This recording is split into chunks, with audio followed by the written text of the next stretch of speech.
I grew up around Native American people, primarily the Cheyenne and the Crow. I remember coming home one day and we were going to go into one of the kids' teepees with his parents, and the mother said, "Take those shoes off, they'll make you sick." It was just strange why she would say they would make you sick. Well, I wouldn't have had a clue at that time. In simple terms, grounding is literally putting your bare feet on the ground. When you do that, you're in contact with the Earth, and Mother Earth is endowed with electrons. And these electrons are literally absorbed through your feet. It's like taking handfuls of antioxidants, but you're getting it through the feet. Grounding means connecting to the Earth to support the specific function of the organs of your body. It supports the body as a whole, but it specifically supports organ systems down to the tissues and the cellular function of the entire body. In 1960, we invented synthetic materials. The first thing we did was we put rubber sole, synthetic soles on the shoes. We started wearing sneakers. So it's the most common sense thing that we are organisms that live and grow and depend entirely on the Earth while we're alive. And yet we have completely isolated ourselves from it. We're so disconnected that it becomes this weird thing if we actually slip our shoes off. 95% of people walk insulated on the Earth. This was the single thing that happened that probably caused the proliferation of inflammation-related health disorders far and above anything else. This is so incredible. This is Nobel Prize material. I got involved in the cable industry in the early 60s. I first learned the need to ground cable signals as we were developing the industry. When you run a wire into the house, before you can go into the house, you have to ground the cable. I mean, you have miles of wire hanging up there in the air. If there's lightning in the air, it's going to hit the cable. And so what you want to do is create a path to ground for the lightning so that it doesn't enter the house or blow up the TV or create a fire. One day I was sitting at a computer and the computer kept crashing. I knew it was static electricity, so I put a piece of tape across my desk and grounded it. Then I realized in that process that the outlet wasn't grounded, so I fixed it so that I could get rid of the static electricity. And I didn't think too much about it. I walked outdoors and I sat on a bench. This tour bus pulled up, and it looked like they had just been to one of these outlet malls, and white Nike shoes were on sale. It just dawned on me. I asked the question, I said, I wonder if it's possible that humans are, we're no longer naturally grounded. I wonder if these shoes could be interfering with us. So that night, I went to the hardware store and I bought a roll of metal duct tape. And I just taped it across the bed. I threw a wire out the window and had a ground rod outside. I connected to the ground rod on one side, connected to the metal duct tape that I had laid on the bed. So when I laid down on the duct tape, I was like grounded because it was connected to the earth. I woke up the next morning and I thought, holy cow, there's something going on here, because normally for me to go to sleep, I had to take Advil. So I tried to find out what I could. The internet was hardly anything. This is back in '99. Went down to the University of Arizona into one of their medical libraries, and there was nothing. And in fact, I even tried to find the cause of chronic pain. The cause of MS was unknown. The cause of arthritis, unknown. They didn't know. Nobody knew. So I thought, well, I'll go out to LA. I'll go to UCLA and ask them. They pretty much laughed me off campus. They said, you expect us to believe that somebody's going to put a nail in the ground, tie a wire around somebody's toe, and it's going to make them sleep better? They said, get out of here. Go away. You're nuts. So I ended up having to put together my own study, and we grounded 60 people, and the reports that came in were unbelievable. TMJ disappeared, PMS disappeared, inflammation reduced, pain. Everybody slept better. Found an anesthesiologist in San Diego, and he says, I don't think there's anything to what you're doing. there's got to be an anomaly here, but I'll entertain you. He says, I will prove that you're wrong. We did the study. It's the first study that I did that was a legitimate study where we had quantifiable data. Then we decided, well, we're going to do a big study now. And we ended up attracting scientists, physicists. When they saw the study, everybody said, well, this is really pretty interesting. I didn't know anything about grounding. I had never heard of it at all, but I became a new mom. And I had my first child, and she had colic, and she cried and cried and cried. First thing I did, being a physician myself, was take her to the pediatrician, and remember distinctly leaving that pediatrician's office with a knot in my stomach, because the first thing they told me is, it's a baby, let him cry. Literally the only time I noticed that she wasn't in pain, and the only time I could soothe her was when I was outside and I was barefoot and I had her in my arms. And every time we were outside, she relaxed. I noticed if I did use a stroller or if she was in a car, she was still in pain and uncomfortable. This is not placebo effect. Like, she had no idea if I was wearing shoes or not. She doesn't know that. I'm holding her either way. And I just slowly started realizing this child can only take a nap and feel comfort is if she was on my skin, held skin to skin, and I was barefoot. She'd be dead asleep, and if I stepped in the house and took both my feet off the ground, she would wake back up and the pain response would come back. And I didn't know what it was called, and I didn't at that time feel comfortable thinking about using it in my conventional medical practice, but I just knew that this is what I'm gonna do to help my child. I was working with a mentor of mine, and she recommended that I ground my energy.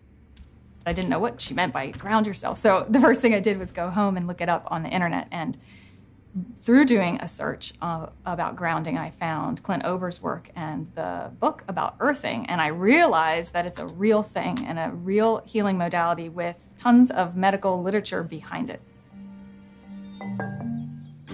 I first learned about grounding maybe 12, 13 years ago through one of the trainers for the Tour de France team from the US, and he was using it with many of their athletes and with surprising results. And I think that surprising best summarizes my response to it because it didn't seem to make sense. I think I became a believer once I started to explore the science. If you take a microscope and you look at a piece of wood and you go down, down, down, all of a sudden there's nothing there. There's molecules, but they're not even connected. What's holding them together? What's the force that's holding everything together? Our body is electrical. This is all electronic equipment. The heart, the lungs, the brain. I mean, this is electrical equipment. It's all electrical. Everything is electrical. Unbeknownst to us, we live inside a battery. The surface of the Earth is charged negatively, and the ionosphere, which is a layer of the atmosphere about 60 miles up, which is ionized by the sun, meaning that the rays of the sun are so strong that they split the molecules into a positive charge and a negative charge. The negative charge are transferred to the surface of the Earth through lightning mainly, and the positive charge stay 60 miles up.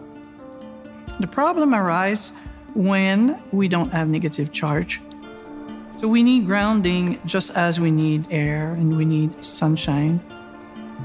Stephen Sinatra, who was a cardiologist from back east, was attending a convention. We sat down with Stephen and told him the story of what I was doing.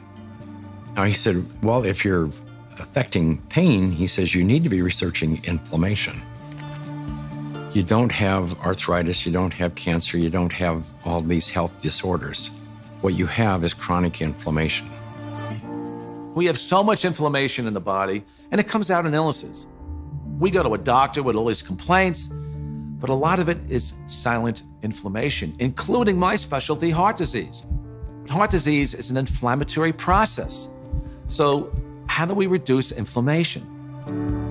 Inflammation is produced by neutrophils, which is a white blood cell. You have an injury, you have a damaged cell. And so these white blood cells come over and they encapsulate the damaged cell and they release reactive oxygen species, which rip electrons from the damaged cell and that destroys the damaged cell. If there's not enough free electrons there to reduce the remaining radicals, they're going to steal an electron from a healthy cell and in the process damage it. Then the message goes out to the immune system and another neutrophil does the same thing, eliminates that cell, and then you end up with a chain reaction. ATP is short for adenosine triphosphate. It's the energy currency of the cell. So we're bioelectrical beings. That's the currency of our body. That's how it works. That's how we run our biological systems, is by generating this electrical energy that's transferred. And when we connect to the Earth through a conductive surface in some way, there's a transfer of electrons that slowly go into our body. In situations where we are insulating ourselves from this surplus of electrons into our body, we're going to get the absolute opposite. So instead of having low levels of inflammation in a thin blood, we'll have thick blood that's more likely to clot, and our levels of inflammation tend to increase. You could take anybody who has chronic pain. It doesn't matter who they are. It doesn't matter what's wrong. And ground them, and you're going to have a significant reduction in pain. You're going to stop the oxidation or the inflamed portion. That stops almost immediately. Then the body can heal and return to normal. And healing generally is improved by 60, 70%. If inflammation is the cause of all these health disorders, then I know that not grounding is the cause of inflammation, because if the body is grounded, you can't have inflammation. Can we measure the effects reproducibly? The answer to that is yes. We now have 20 studies. There's 21 published studies in the medical literature on earthing and grounding. And this is peer review stuff. In simple terms, what earthing does is literally, it quenches the fires of inflammation. And if inflammation is the source of all root illnesses, including Alzheimer's disease, cancer, heart disease, diabetes, I mean, the list goes on and on. If you can impact inflammation and, squelch it, kill it, stop it, we're going to be healthier beings. So, why hasn't it caught on in mainstream? I can only say it will. There's a well-established, traditional, conventional system that relies on expensive intervention. So they'd like to perpetuate that, and they're not too interested in having some competition coming in for a lot less expensive to sort of sabotage their profit levels. Because their goal isn't to help humanity. Their goal is really, as corporations, is increase their profit. The question becomes, how much of an influence has lack of grounding been in the epidemic of disease that we have? Is this grounding a factor? The light switch went on, and I thought, we're doing things completely backwards here.